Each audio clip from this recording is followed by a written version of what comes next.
Pastor Fushai vanamate vachipedzisa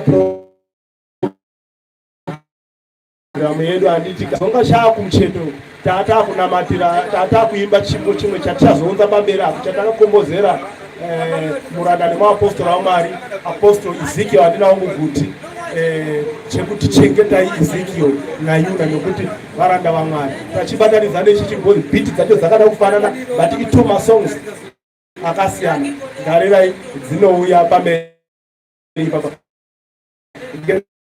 ndaiti kumire mufundisi vanamati bva murima vauya muchiedza vauya mukushanda kune simba ndizvo Mwari wekudenga from laziness to diligence from darkness to light. Yes, Father God, we thank you. Ignorance to knowledge. We thank you, dear Father, for this team, for this band. Bless them in the name of Jesus. We thank you, Father, for the blessings of God upon their lives in the name of Jesus. We thank you for the provisions which is needed in every area, in every aspect of life in the name of Jesus. Tinokutenda imangneru masikati nemangwanani nekuda kwechikwata ichi. Stare nyunga rikudzwe mbiri nekukudzwa ngazve kwamuri. Kuzodza kwaMwari kunoshamisa, kunodambura majoko uranda kwe pamusoro pawo pavanosteja pavanomira zvikuru zvaMwari zvionekwe. Stare nyuri kukudzwa mazvita manheru masikati ano muzita raJesu. Amen.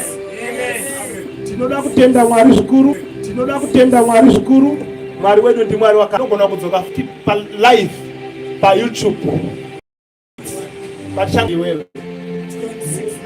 Ndidi ukushaya.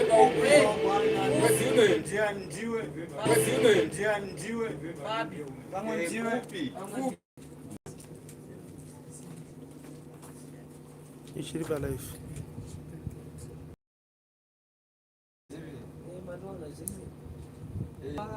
Joro kawanika ukesira kane keyboard hao zotoda pana bazanna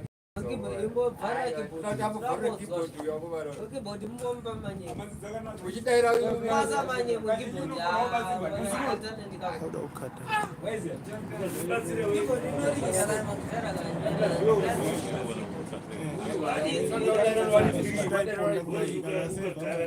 Yes.